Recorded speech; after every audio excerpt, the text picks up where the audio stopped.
bagaimana cara berbicara yang berwibawa. Wow, itu super sekali. Gini,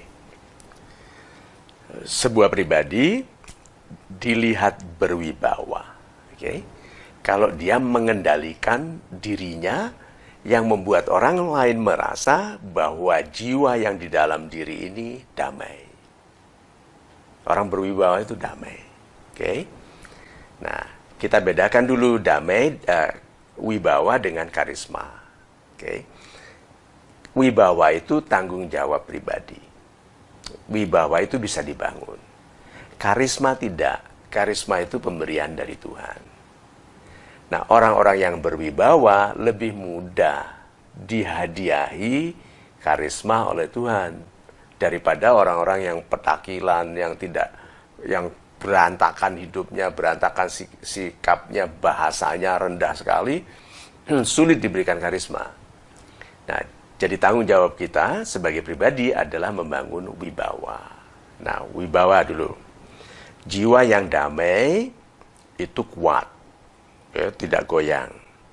Nah, jiwa yang tidak goyang bisa dilihat dari tubuh yang tidak goyang juga. Jadi orang mau berwibawa tidak boleh terlalu banyak gerakan tubuhnya.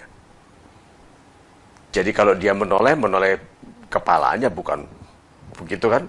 Gitu. Bagaimana? Sulit berwibawa. Oke. Nah, jadi tanda pertama dari kewibawaannya itu adalah kedamaian jiwa, dan jiwa yang damai itu tenang, badannya tenang. Oke. Nah, karena tenang, pasti kan sudah mengetahui. Orang tenang itu karena mengetahui. Kalau tidak tahu, khawatir. Nah, jiwa yang tenang, yang mengetahui apapun yang diketahuinya itu menjadi terukur. Jadi dia menolehnya plek, nggak kelewatan. Plek. Suaranya, kekuatannya pas, nggak terlalu keras, nggak kurang, nggak lemah. Terukur. Orang berwibawa langkahnya measured. Terukur panjangnya.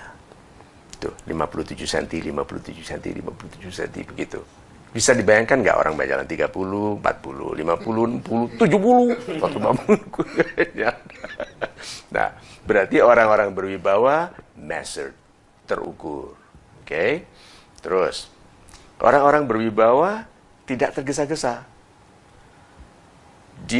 Orang membantah dia, oke? Dia tahu cara mematahkan bantahannya ini, tidak tergesa-gesa. Orang yang tidak berwibawa, orang yang membantahnya belum selesai sudah dipotong.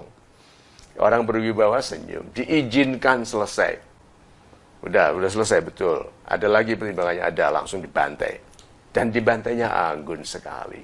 Dengan ringan, dengan ahli, dibabat. Sudah? Setelah itu apa? Tidak menikmati kemenangan.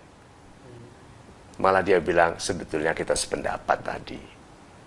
Hanya mungkin saya belum jelas dalam bicara saya, dan mungkin saya tidak memasukkan pertimbangan dari pendapat Anda yang super sekali itu tadi. Bayangkan itu.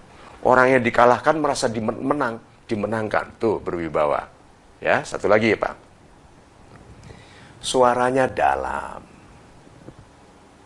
Bagaimana mungkin gitu. Ya kan? Bagaimana mungkin saya berwibawa kalau suara saya tinggi, melengking, kuatiran begitu. Jadi laki-laki harus belajar bicara yang dalam. Caranya besarkan dada. Seperti loudspeaker yang besar kan ulem dalam. Nah, sama. Dada ini adalah ruang resonansi, ruang bergetarnya suara kita. Nah, kalau kita nanti berlatih betul ya, berbicara dengan nada yang dalam, waktu kita duduk bersandar, itu terasa bangku ini memukul kembali ke kita. Kalau kita sudah bicara yang dalam. Nah, suara yang dalam ini, lihat ya, kenapa kok dalam berwibawa? Kembali ke jiwa. Berarti itu suara yang berasal dari jiwa yang damai. Nah, dalam itu seperti dalam bahasa itu huruf O, A, itu lebih kuat, lebih berwibawa daripada I, E, U. Oke, nah, orang yang suaranya dalam itu kesannya seperti suara O. suara A. Dibandingkan orang yang suaranya tinggi, melengking seperti I, sulit berwibawa. Itu bahasa itu ada rasanya. Nah, pilihan kata juga penting. Kalau diperhatikan pilihan kata saya banyak sekali yang suaranya suara wibawa. O, A. Ya. Palu, Godam. Betul? Coba, kalau kita buat pabrik palu, mereknya Godam. Bayangkan itu daripada pabrik palu Ninil. Ya, pakai apa pabriknya namanya? Ninil. Apa itu pabrik palu? Mesti kecil kesannya. Nil gitu tuh. Kalau Godam kan dam. See? Beda ya. Nah, itu wibawa. Tangan. Orang yang tidak mengerti menggunakan tangan, steeple. Ini atapnya gereja, tinggi-tinggian. Nih, gunung. Ini. Jadi dia mau menunjukkan bahwa dia lebih tinggi dari orang lain dengan cara begini. Apalagi kalau nih matanya, mata ujung dari tangannya ke matanya orang. Ini seperti mengancam. Itu atau aku lebih tahu.